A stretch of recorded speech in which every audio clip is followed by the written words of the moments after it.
오늘 본문은 구약 성경 욥기서 5장 6절에서 7절 합독을 하겠습니다. 시작. 재앙은 티끌에서 일어나는 것이 아니요 고난은 흙에서 나는 것이 아니니 인생은 고난을 위하여 났으니 불티가 위로 같으니라. 아멘. 오늘은 윤상철 목사님께서 고난을 위해 태어난 인생 이런 제목으로 말씀을 증거할 때 다 은혜 받으시기 바랍니다.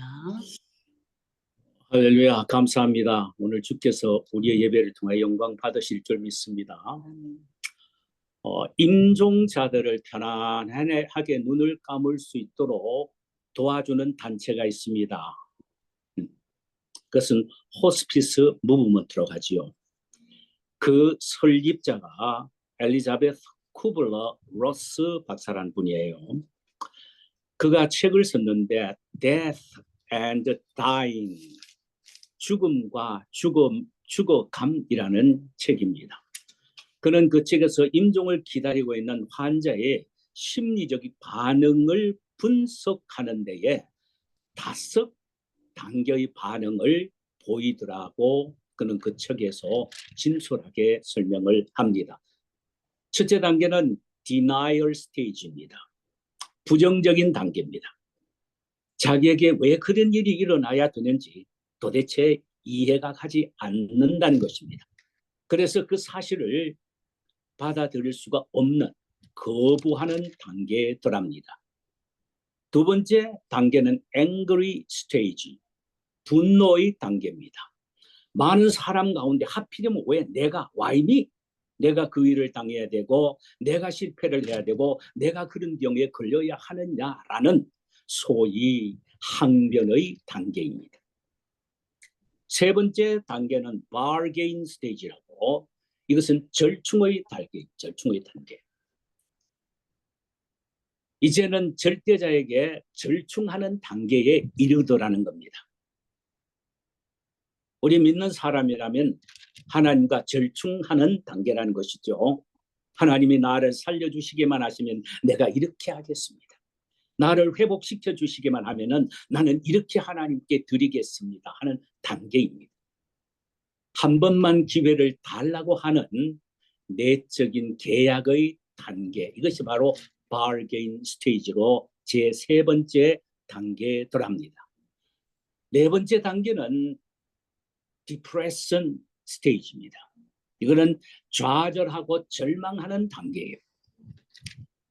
그 많고 귀한 것들을 잃어버림에 대한 좌절감과 절망감, 미래에 대한 희망이 없고 의욕마저도 상실한 자포자기의 단계에 들어갑니다. 마지막 5번째 단계는 acceptance stage, 수납의 단계, 받아들이는 단계. 이제는 몸부림을 쳐봐도 소용이 없고 항변해봐도 도저히 해결되지 않기에 사건 그대로 사실 그대로를 내가 그대로 수납하는 단계들합니다. 받아들이는 단계들합니다. 그런데 특징적인 것은 그리스도인들은 다 이 받아들이는 단계, 어떤 경우에도 받아들이는 단계를 소유하는 지혜로운 자들이더라는 사실입니다. 인간에게 있어서 상실은 억울한 일이죠. 그리고 고난은 가슴 아픈 현실입니다. 그러나 이런 총체적인 인간고는 인간의 힘으로서는 어찌 할 수가 없습니다. 그것은 필연적이기 때문입니다. 그래서 오늘 본문 7절에 보니까 사람은 고생을 위하여 났으니 불꽃이 위로 날아가는 것 같으니라. 이 말은 고난이 잿더미 위에서 뒹굴고 있는 욥에게 찾아와서 한 친구 엘리바스의 말입니다. 아마도 성경에 기록되어 있는 인물 중 예수님 외에 가장 처절한 고통과 고난을 겪은 사람은 욥일 것입니다. 그는 아들, 딸 10남매를 둔 다복한 가정의 가장이었고 양 7천, 약대 3천, 소 500결이, 앞나리도 500결이를 소유하고 있는 그야말로 동방의 톱가돌, 히브리 말로 톡가돌이라는 말은 대단한 부자란 의미예요. 참 부자였습니다. 그는 신앙적인 면에서도 하나님을 경외하면서 악에 떠난 사람이었고, 윤리적인 면에서도 그는 순전하고 정직한 사람이었습니다. 하나님도 욥을 향하여 그와 같은 자가 이 세상에 없다라고 인정할 정도였습니다. 그 정도의 신앙인이라면 매사 형통하고 잘 되어야 되지 않습니까? 그런데 어느 날 환란의 거센 풍랑이 그 가정을 강타하고 맙니다. 스바 사람이 덮쳐서 밭을 갈고 있는 소와 풀을 뜯는 나귀를 몽땅 다 갈취해 갔습니다. 하늘에서 불이 내려와 양과 종들을 불살라 버립니다. 또 갈대아 사람들이 급습하여 약대를 약탈해 갑니다. 거센 풍랑은 거기에서 끝나지 않습니다. 자녀 10남매 위에 덮쳤습니다. 자녀 10남매가 맏형의 집에서 식사를 하는데 갑자기 광야에서 대풍이 불어 그 집을 강타함으로 그 집이 무너져서 자녀 10남매가 한 집 안에서 몽땅 다 몰살을 당하게 됩니다. 이런 일들이 비극적인 일들이 하루아침에 다 일어나게 된 것입니다. 이제는 재앙이 욥 자신에게 임하게 됩니다. 발바닥에서부터 정수리까지 종기가 나서 질그릇 조각으로 끓고 제 위에 뒹굴면서 티끌을 날리고 있지요. 동방에서 가장 명성이 있고 가장 부자였고 가장 선했던 이 사람이 가장 비극적인 존재로 추락하고 만 것입니다. 이 기맥힌 욥의 모습을 보던 그의 친구 엘리바스가 와서 욥에게 하는 말이 이것입니다. 인생은 고난을 위하여 났다. 매우 철학적인 말을 했지요. 이는 인생 이꼬르 고생 혹은 고난이라는 말입니다. 인간은 최초에 창조되었을 때는 고생이 없었습니다. 영원한 생명을 약속받은 자유인들이었습니다. 그러나 하나님의 말씀에 순종하여 하나님의 말씀에 불순종하여 선악과를 따먹음으로 죄값으로 낙원에서 추방당했고, 아내는 남편을 그리워하며 남편의 다스림을 받고서야 살아가는 존재가 되었고, 남편은 종신통으로 땀을 흘려야만 가족을 부양할 수 있는 생활고를 얻으며 비틀거리면서 살아가는 인생이 된 것입니다. 그리고는 종국에 가서는 남녀 모두에게 늙음과 질병과 죽음의 고통에 사로잡혀 비틀거리며 살다가 이제는 병들고 늙어서 죽게 되는 이런 인간고를 겪은 형벌의 존재가 되어버리고 말았습니다. 그러나 하나님은 당신의 아들 예수를 이 땅에 보내어 인간의 모든 죄를 그에게 뒤집어 씌워 그를 인간 대신 십자가에 못 박혀 죽게 하셨습니다. 그 결과 예수를 믿는 사람에게는 사죄와 영생을 주셨고, 인간의 모든 형벌은 고난, 즉 고생으로 바꾸어 주신 것입니다. 여러분, 형벌은 저주의 양상이나 고난은 그리고 고생은 그 자체가 축복은 아니지만은 축복의 통로입니다. 고난과 고통은 결코 저주가 아니란 말씀이 없습니다. 그러므로 고난의 터널을 잘 통과하면 축복의 목적지에 잘 도착할 수 있다는 말씀이 됩니다. 그러려면 무엇보다도 고난에 대한 바른 지식이 필요하다는 말씀입니다. 우리가 깨달아야 할 고난에 대한 바른 지식이 도대체 무엇인가? 첫째로, 고난은 하나님의 계획에 의하여 주도적으로 주어진 것이다 라는 사실입니다. 그리스도인들에게 주어지는 고난은 우연이 아닙니다. 6절을 보니까 재난은 티끌에서 일어나는 것이 아니며 고생은 흙에서 나는 것이 아니다. 여기에 티끌이란 우연을 상징적으로 표현하는 의미입니다. 그렇다면 고난은 우연히 오는 것이 아니라는 말씀이 됩니다. 또 고난은 풀이 흙에서 나듯 땅에서 나온 것이 아니라고 한 것은 재난과 고생은 하나님이 위로부터 의도적으로 내려주는 하나님의 주권적인 역사라는 사실입니다. 이는 욥의 신앙이 좋고 삶이 의롭고 안 의롭고가 관계가 없이 하나님이 의도적으로 욥에게 고난과 고통을 주시고 또 허락하셨다는 사실입니다. 이런 사실을 욥기서 1장 8절에서 하나님이 사단 앞에서 욥의 신앙과 도덕성을 자랑하심에서 우리는 발견할 수가 있습니다. 저는 온전하고 정직하며 하나님을 경외하면 악에서 떠난 자라. 사탄은 욥이 하나님을 잘 섬기는 것은 세상적인 복을 주셨기에 그 복 때문인 것으로 확신합니다. 그러니 만약 하나님의 물기를 거두시면 욥이 반드시 하나님을 욕하고 돌아설 것입니다. 하나님이 사단에게 욥의 물질을 다 거두어 가라고 허락하셨고 욥의 모든 물질은 다 사라져버리고 말았지요. 그래도 그의 신앙은 흔들리지 않았습니다.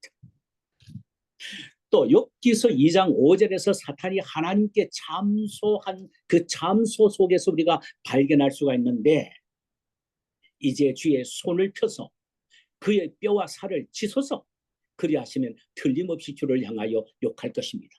하나님, 욥이 저렇게 하나님을 잘 섬기는 건 건강 주셔서 그렇습니다. 그러니까 하나님이 만약에 욥에게 육체적으로 건강의 채찍을 내린다면은 그는 절대로 하나님 앞에 돌아서고 말 것입니다. 하나님은 말씀하셨어요. 내가 그를 내 손에 맡기노라. 그러나 다만 그의 생명만은 해하지 말라. 사탄이 욥의 몸을 침으로 몸에 종기가 나서 질그릇 조각으로 긁으면서 제 위에 뒹굴게 됩니다. 그런데 우리가 여기서 잘 알고 기억해야 될 것이 있습니다. 성도의 신앙이 좋고 좋지 않고가 관계없이 하나님은 성도에게 고통과 고난을 의도적으로 주시기도 하시며 사탄에게 때로는 허용하도록 허락하시기도 하신다는 사실입니다. 그러나 하나님이 친히 하시든 사탄이 하나님의 허락을 받아서 하든 간에 모든 것들은 하나님의 결제로 이루어지게 된다는 사실입니다. 그렇습니다. 하나님은 우리의 일거수일투족을 다 아십니다. 심지어 우리의 머리털까지도 세신 바가 되십니다. 그런데 어찌 우리 육체적 고통과 마음의 상처와 생의 곤고로 인하여 흘리는 눈물과 좌절감을 어찌 모르실 수가 있겠습니까? 하나님은 우리가 흘린 눈물의 양을 알고 계십니다. 이 사실에 대해서 이사야서 49장 16절에서 이사야 선지자는 이렇게 말합니다. 하나님이 이사야 선지자를 통하여 이렇게 말씀하셨습니다. 내가 너를 내 손바닥에 새겼다. 다윗도 시편 56편 8절에서 나의 눈물을 하나님의 병에 담으소서라고 했습니다. 그러니 우리의 모든 인생의 곤고와 아픔과 슬픔과 시편은 다 하나님이 의도적으로 주시든지 그렇지 않으면 하나님의 허락으로 되어진 것이라는 사실을 알 필요가 있습니다. 이것을 알아라 이 말입니다. 두 번째로 고난의 현장에 주님이 함께 하신다는 이 사실을 알아라. 우리가 걸어가는 눈물의 골짜기도 실패의 현장에도 긴긴 밤 잠 못 이루는 질병의 침상 위에도 하나님은 우리와 함께 하십니다. 각종 재난의 현장에 우리와 하나님이 함께 하신다는 사실에 대하여 이사야서 43장 1절 이하에서 하나님은 이렇게 친히 말씀을 하셨습니다. 야곱아 너를 창조하신 여호와께서 지금 말씀하시느니라. 이스라엘아 너를 지으신 이가 말씀하시느니라. 너는 두려워하지 말라. 내가 너를 구속하였고 내가 너를 불지명하여 불러나니 너는 내 것이라. 내가 물 가운데로 지날 때에 내가 너와 함께 할 것이라. 강물을 건널 때에 물이 너를 침몰치 못하게 할 것이며 내가 불 가운데로 지날 때에도 타지도 아니할 것이요 불 꽃이 너를 사르지도 못하리라. 성도 여러분, 생애의 그 어떤 고난의 터널 속에서도 우리가 좌절하거나 두려워하지 말아야 될 것은 하나님은 그 순간에도 우리와 함께 하시고 우리를 도우신다는 이 약속 때문입니다. 할렐루야. 이사야 선지자는 이사야서 33장 2절에서 이렇게 기도했습니다. 여호와여, 우리에게 은혜를 베푸소서. 우리가 주를 앙망하오니 주는 아침마다 우리의 팔이 되시며 환난 때 우리의 구원이 되소서. 환난의 현장에 주님은 우리와 매일매일 함께 하신다는 사실입니다. 매일매일 아침마다 주의 팔이 우리를 붙잡고 우리를 그 고통과 실패의 현장에서 다시 일으켜 세워주신다는 이 사실을 잊지 말아야 한다는 말씀입니다. 셋째로, 나의 체질을 아시는 하나님이심을 알아야 합니다. 2002년 한일 월드컵 때에 히딩크라는 사람이 한국 축구대표팀 감독을 맡았을 때에 그가 사용했던 체력 훈련법이 있습니다. 그것이 사이클 트레이닝이었습니다. 이것은 선수 개개인의 체질에 맞게 하는 맞춤형 훈련법입니다. 각자에게 맞는 훈련으로 체력을 극대화했다는 것입니다. 사람에 따라 그 체질에 맞는 훈련을 할 때에 비로소 능률이 오른다는 말씀이죠. 그렇습니다. 여러분, 하나님은 탁월하신 우리의 영적인 코치이십니다. 하나님이 우리에게 주어지시는 각종 고난은 영적인 훈련입니다. 우리를 지으신 하나님 그 누구보다도 우리의 체질을 잘 아십니다. 시편 103편 14절에 하나님은 우리의 체질을 아시며 우리가 단지 먼지일 뿐임을 아시기에 우리를 불쌍히 여기신다라고 하셨습니다.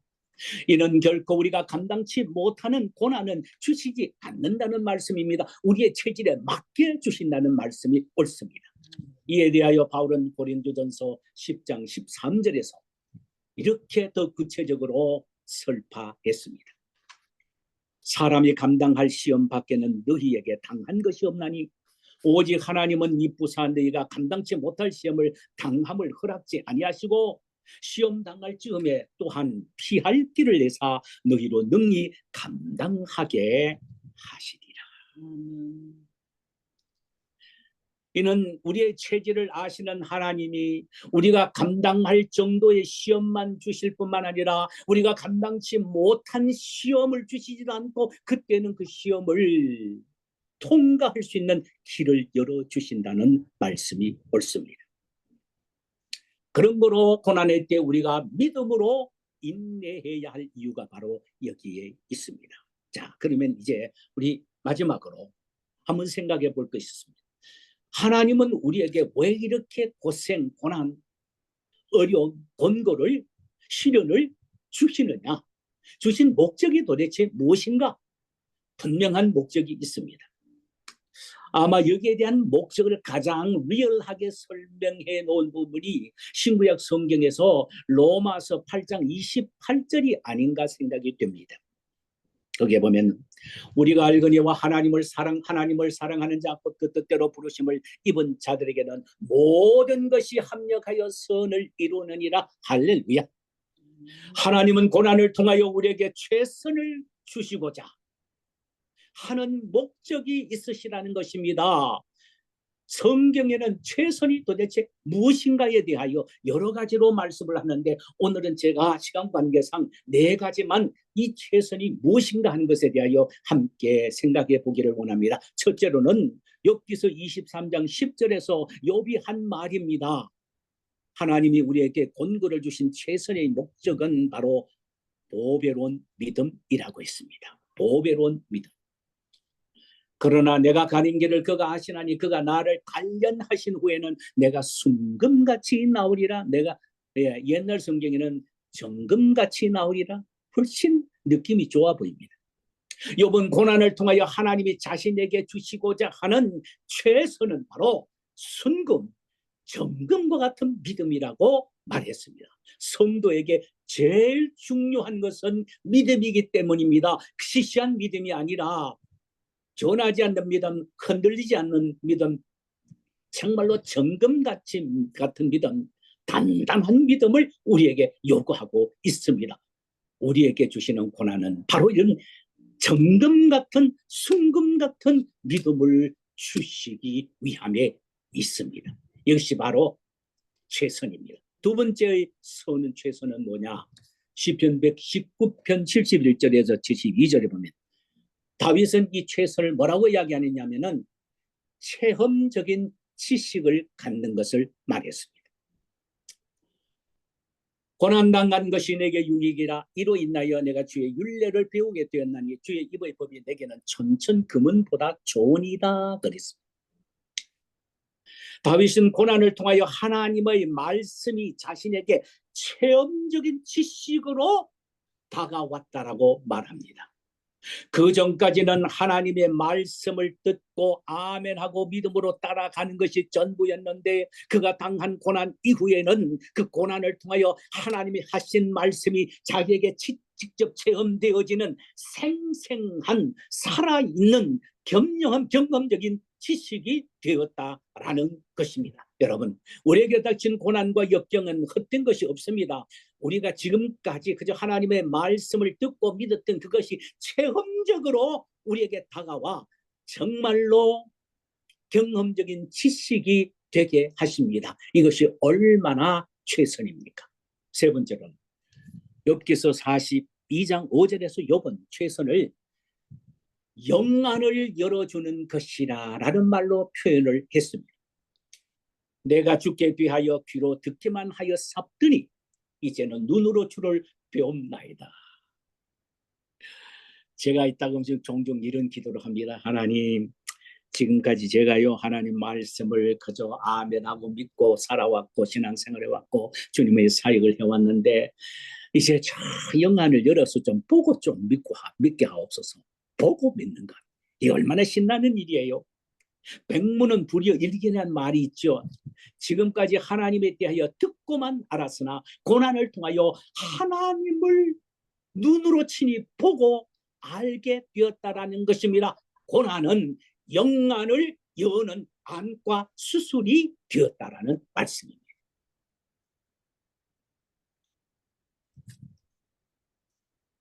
마지막 네 번째로는 바울의 고백입니다. 고린도후서 1장 8절에서 10절에서 그가 당한 고난이 자신에게 주어진 최선이 뭐냐? 하나님을 전적으로 의지하고 신뢰하는 사람으로 만드셨다라고 말합니다.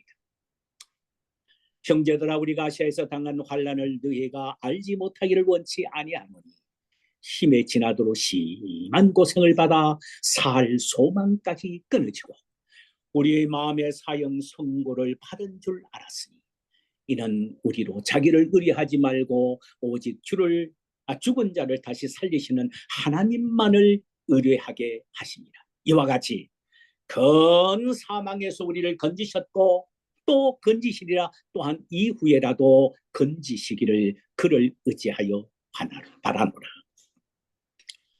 사도 바울은 아시아에서 당한 그의 고통과 고난은 말로 표현할 수가 없었습니다. 그래서 한마디로 딱 표현한 것이 이제는 죽었구나 하면서 살 소망까지 끊어진 그런 때였다는 것입니다. 왜 하나님이 이런 처절한 이제는 끝났구나 하는 마음을 가질 정도의 고난을 주셨는가? 그것은 내 자신을 의지하지 않고 더 나아가서 사람을 의지하지 않고 세상을 의지하지 않고 물질을 의지하지 않고 세상의 명예를 의지하지 않고 권세를 의지하지 않고 죽은 자를 다시 살리신 부활의 주님만을 의지하도록 하기 위함임을 깨달았다는 것입니다. 얼마나 참 믿음이 귀중합니까? 우리에게 당하는 고난은 하나님은 그저 부활의 주님만을 전적으로 신뢰하고 인간적인 그 어떤 요소도 단호하게 배격하게 하기 위함에 있습니다. 말씀을 맺겠습니다. 사람은 고생을 위하여 난나니 불꽃이 위로 날아가는 것 같으니라. 불을 떼면 필연적으로 불티가 위로 날아오르듯 모든 인생에게는 반드시 고난이 있다는 것입니다. 고로 예수를 잘 믿으면 고난도 역경도 없다는 말은 거짓입니다.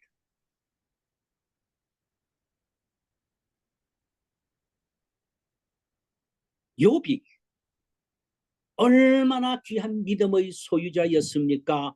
그런 그에게도 처참한 고난과 고통이 주어졌기 때문입니다.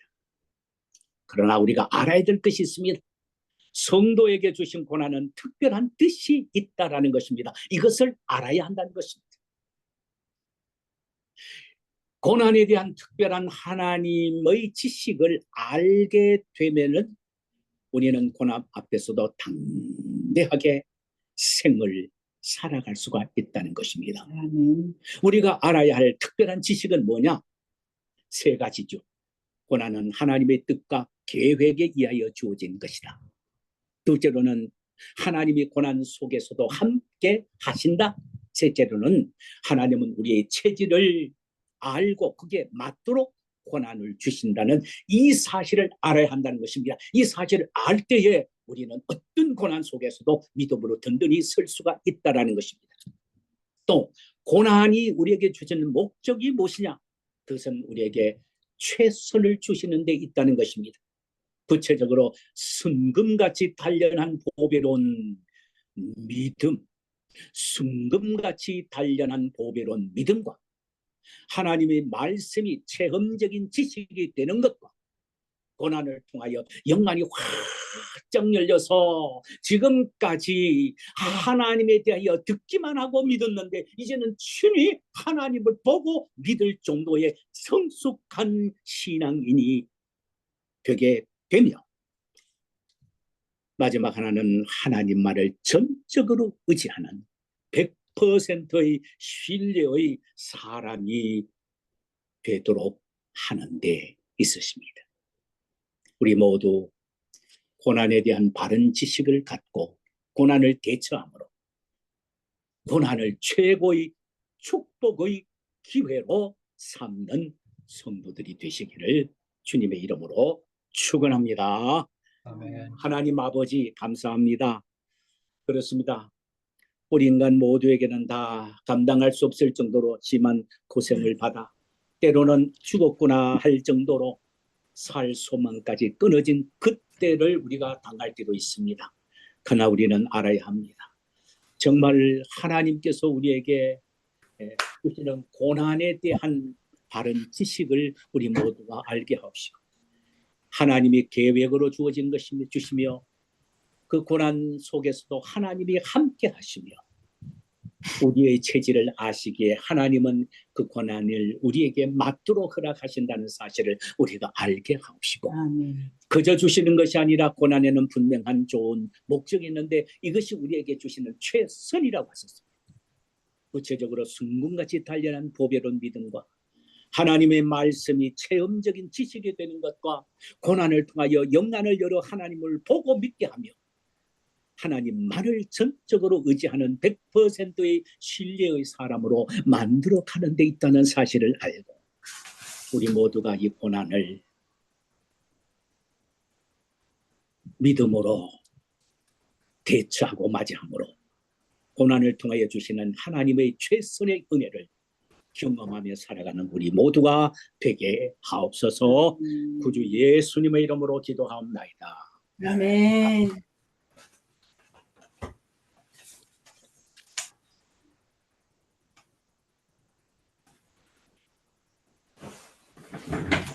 9월 30일부터 하는